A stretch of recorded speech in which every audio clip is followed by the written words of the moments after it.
आज खऱ्या अर्थानं आम्ही बिदाल जिल्हा परिषद गटासाठी माझी पत्नी सौ मोनाली प्रशांत विरकर हिचा अर्ज शरदचंद्रजी पवार पक्षाकडून दाखल केलेला आहे। माझ्या चेहऱ्यावरचा आनंद तुम्हाला हेच सांगतोय की येणाऱ्या निवडणुकीत आम्ही राष्ट्रवादी काँग्रेस पार्टी असेल, राष्ट्रवादी काँग्रेस पार्टी शरदचंद्र पवार पक्ष असेल आणि आमच्यासोबत येणारे सर्वच मित्रपक्ष रासप असेल, या सगळ्यांच्या माध्यमातून सातारा जिल्हा परिषदेवर यशवंत विचारांची सत्ता आम्ही निर्माण करणार आहोत आणि सातारा जिल्हा परिषदेला पुन्हा एकदा नववैभव देण्याचं काम आम्ही या निमित्तानं करणार आहोत। तुमच्या समोरचे उमेदवार देखील प्रस्थापित आहेत, विरोधक तगडे आहेत आणि त्यांनी देखील मोठं आव्हान आहे। ते कसं आव्हान असणार तुमच्यासमोर?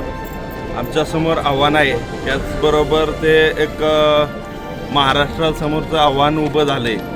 म्हणजे महाराष्ट्रच काय पण देशासमोरचं भाजप हे फार मोठं आव्हान आता निर्माण झाले।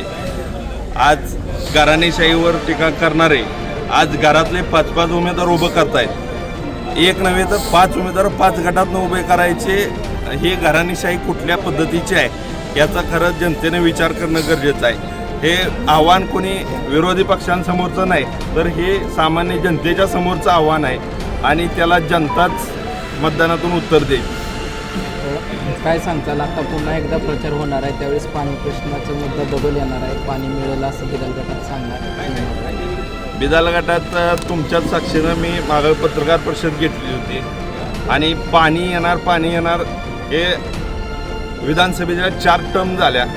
आमच्या बिदाल जिल्हा परिषद गटात प्रत्येक वेळेस एकच आव्हान केलं जातं की एवढी वेळ निवडून द्या, येणाऱ्या 1.5 वर्षात बांधावर पाणी येईल, कृष्णा खोऱ्याचं पाणी तुमच्या शेतात खळाळेल।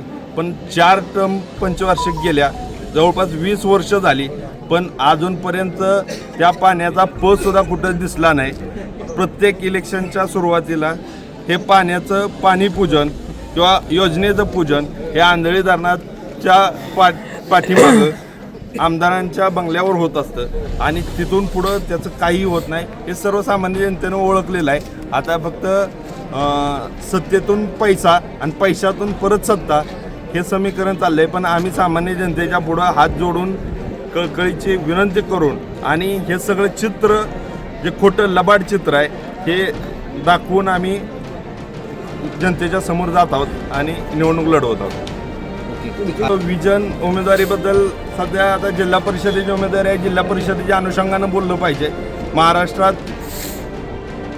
मराठी शाळांचा मुद्दा गाजतो आहे आणि जिल्हा परिषदेच्या मराठी शाळा ह्या वाचल्या पाहिजेत आणि त्याची गुणवत्ता आणखीन चांगली झाली पाहिजे। त्याचबरोबर जिल्हा परिषदेच्या गटाचा असेल, गणाचा असेल, पंचायत समितीचा असेल, सर्वांगीण विकास झाला पाहिजे।